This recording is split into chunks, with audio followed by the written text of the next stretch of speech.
What is going on, everyone? I am Phillied up. Yes, absolutely. Big series with the Braves tonight. I just came home from work. I changed into the, okay, this is what is important to me tonight attire. But I'll be honest with you. What is on my mind is still the NBA Finals. It's still basketball. But this time, I want to talk Sixers with it. I talked about this on my podcast. I knew that today, a lot of the discussion would be around Philadelphia, and the Philadelphia sports market would be, okay, well, where are the Sixers? What's the deal with the Sixers now that we find out the team we lost to on a quadruple bouncer won the championship? And I already put up a video when the Raptors were up 3-1, and I ranted my ass off. I ranted, I screamed. I was just disappointed with this narrative that the Sixers would have won the championship. The Sixers would have won the championship.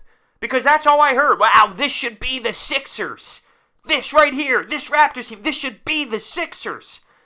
And I don't want to go down that road again. I don't see it like that. I'm going to try and have a little bit different of a conversation with it. It's okay to be excited with the fact that the Sixers probably gave the Raptors the most bang for their buck. It's cool to be excited that, the Sixers are there. They're close. They are. As much as I knock them and I know that they have a lot of flaws, we're there. We're hanging around there. We need to figure it out and get over the hump. The narrative that you can just write off the Bucks series and the Golden State Warriors series if the Sixers were to get past the Toronto Raptors, I can't do that. Logically, I just can't do it. There's too much involved. Yes, I know the Warriors were banged up, but guess what? Why did Kevin Durant play? Because they were down 3-1. And he was forced with their backs against the wall. If we played the Warriors, there's nothing that tells me that the Sixers would have been up 3-1 and Kevin Durant would have been forced to play. Klay Thompson goes down. Well, that same exact play that occurred, that wouldn't have happened in a different series. So maybe Klay Thompson wouldn't have been banged up. Lots of things changes. There's so many what-ifs. Me personally, my mindset, it doesn't work like that. And I'm not going to dwell on what occurred. I'm going to look forward and look into the future and say, okay, what can we do to get to that level? What can we do to get past the Raptors moving forward and get past the second round? Another thing I talked about on the podcast briefly was, Pascal Siakam. And the reason why he's so good, I believe, and it's the same thing with Draymond Green, is that they were passed up on. And that fueled them. That pissed them off. That made them be the type of player that they are.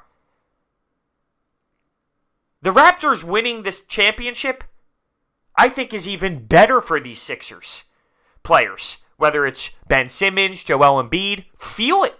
Embrace it. Let this piss you off and fuel you. You need moments like this. You need growing pains. The Raptors went through growing pains. I know they acquired a superstar, but how many times did Kyle Lowry get waxed and abused in the playoffs? How many times did this Raptor squad lose? They went through growing pains. They went through a lot of emotional times. I'm looking at it in that direction when it comes to the Sixers. Let it eat them alive. Let it piss them off even more. I know Joel Embiid thinks that this should be them. Good, I hope he does. He should have that mindset because he's the athlete. He's the one in the moments. He's the guy that's tweeting, hey, one hand wash away. Good, let it burn. Embrace it and use it to your advantage. I know that it's weird to look into the future right now, not knowing what Jimmy Butler's status is, what Tobias Harris's status is, what the Sixers' status is moving forward. Because I don't know if we're running it back or not. So it's hard for me to analyze right now what to do for next season to get over that second round. And it's hard for me to say, okay, well, we have flaws, but we'll grow from it. Because we don't know the unit that's coming back. It's going to be completely different. But at the end of the day, we have the two pieces that make it close.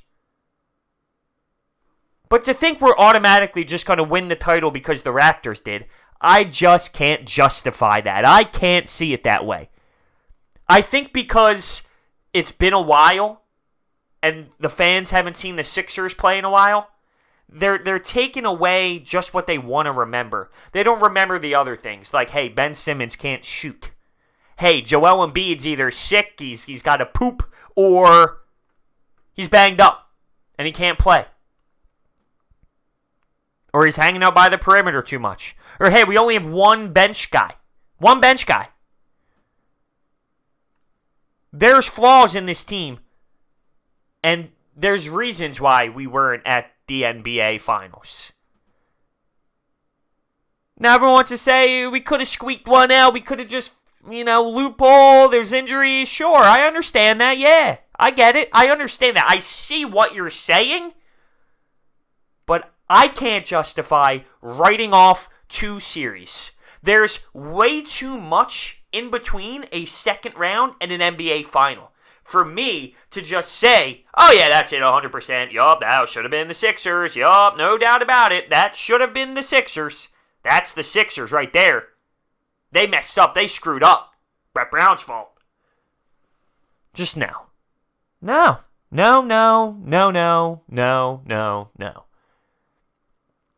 A lot would have changed, and there's way too many ifs, ands, or buts involved. But as a Sixers fan, I'm very intrigued with moving forward. And I mentioned Ben Simmons without a jump shot, and this is where it gets interesting. If Ben Simmons doesn't get a jump shot, I am trading him. Yep, I've been a big Ben Simmons guy. I've been a big Ben Simmons believer. I've been a big Ben Simmons supporter. But now you're entering your 3rd season. If he's unwilling to take a jumper, not 3-pointers, 7-foot jump shot. If he's unwilling, yes, I move on. Because as I see in the playoffs, half-court sets, it will be a problem. It will be a problem. I hate the narrative that he should play the 4. He cannot play the 4. You take the ball out of his hands and he is useless. So, we'll have to see. But that's how I feel right now as a Sixers fan watching the Raptors win the title. I don't think it's necessarily a bad thing. I want it to eat them alive. I also think maybe free agents see that. Some free agents are looking around the market and they say, okay, well, hold on. When you take a look at how the Raptors played out, they took care of business in round 1 even though they lost game 1 to the Orlando Magic. The Sixers brought him to 7 and a quadruple bouncer with flaws on their team. With the Sixers having big-time flaws on their team. The Bucks, 6 games. The Warriors, 6 games. The Sixers can hang with the right pieces. Well, if free agents see that, they can tag along and say, oh, whoa, I'm interested. I've seen what you guys did. And same with guys like Jimmy Butler, who have been here and now it's, flirting around with other teams, but we can offer him the most money. And Tobias, same thing. I see that there's interest with the Nets and Tobias Harris. There's going to be so many speculations, so many rumors, so many reports going on throughout the next however many months until, people really start picking their thing. So I'm not trying to get way too extreme into it. But all around, I take it as a positive of I'm proud of the Sixers for what they did. That's not being a soft fan. That's not being a bad fan because I don't see it where I demanded them to be in the finals because the Raptors beat them and all upset. No, it's just not the way it works in sports. You need to realize that. That's very irrational way to think. The rational way to think is this team had flaws. They weren't good enough. They lost to the Toronto Raptors.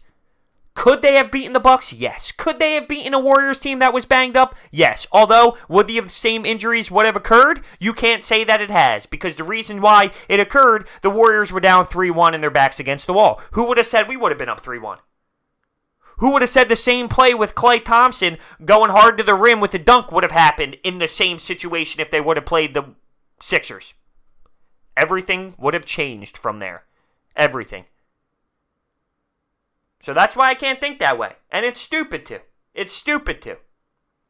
I want to hear your thoughts down below. Thank you so much for watching. I'll see you next time.